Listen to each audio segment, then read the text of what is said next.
ভিডিওটি যদি আপনি শেষ পর্যন্ত দেখেন, কথা দিচ্ছি আপনি যত শক্ত মনের মানুষই হন না কেন, চোখের পানি ধরে রাখতে পারবেন না। একটা 8 বছরের বাচ্চা যার মা খুবই অসুস্থ হয়ে হসপিটালে ভর্তি ছিল, এদিকে বাচ্চাটি 1 টাকার একটা পয়সা নিয়ে বাজারের প্রত্যেকটা দোকানে যেতে লাগলো। বাচ্চাটি একটা দোকানে গিয়ে বলল, আঙ্কেল এখানে কি আল্লাহ কিনতে পাওয়া যায়? এই কথা শুনে দোকানদার তাকে রেগে মেগে দোকান থেকে বের করে দিল। তারপর ছোট্ট বাচ্চাটি আবার আরেক দোকানে গেল এবং সেই দোকানে গিয়েও সেই দোকানদারকে সেই একই প্রশ্ন করলো, আঙ্কেল এখানে কি আল্লাহ বিক্রি করেন? এই কথা শুনে সেই দোকানদারও ছেলেটিকে ঘাড় ধাক্কা দিয়ে দোকান থেকে বের করে দিল, কিন্তু ছেলেটি কিছুতেই হার মানতে চাচ্ছিল না। সে প্রত্যেকটা দোকানে গিয়ে এই একই প্রশ্ন করতে লাগলো। এভাবে সারা বাজার ঘুরে বাচ্চাটা একটা দোকানদারকে পেলো। সেই দোকানদার ছিল বৃদ্ধ লোক। সে খুব নরম সুরে ছোট্ট বাচ্চাটাকে জিজ্ঞাসা করলো, আচ্ছা তুমি আল্লাহকে কেন কিনতে চাও বাবা? এই কথা শুনে তার খুশিতে মন ভরে যায়, কারণ বাজারের এই দোকানদারটাই তাকে শুধু এমন প্রশ্ন করেছে। সে মনে মনে ভাবতে লাগলো, যেহেতু দোকানদার জিজ্ঞাসা করেছে, অবশ্যই এখানে আল্লাহকে কিনতে পাওয়া যায়। বাচ্চাটি উত্তরে বলল, আমার মা হসপিটালে ভর্তি, আমার কাছে আমার মাই সব। আমার মা আমার জন্য সারাদিন কাজ করে, আমার খেয়াল রাখে। আজ যদি আমার মা মারা যায় তাহলে আমাকে দেখার মতো এই পৃথিবীতে আর কেউ থাকবে না।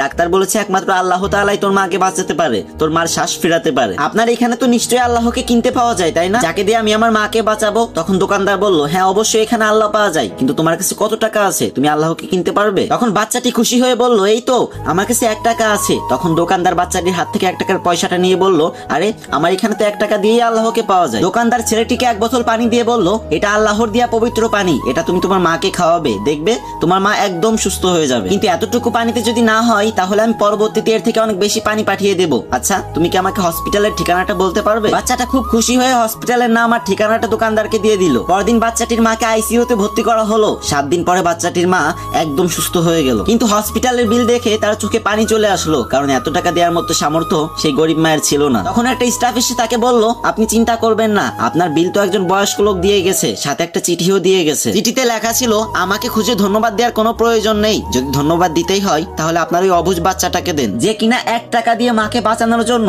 বাজারে আল্লাহকে কিনতে গিয়েছিল। কি বলছিলাম না চোখের পানি ধরে রাখতে পারবেন না? আজকে আমার কমেন্ট বক্সে তারাই লাভ ইউ মা লিখবেন যারা মাকে অনেক ভালোবাসেন, যদি হাতে 5 সেকেন্ড সময় থাকে, না হলে লেখার দরকার নেই।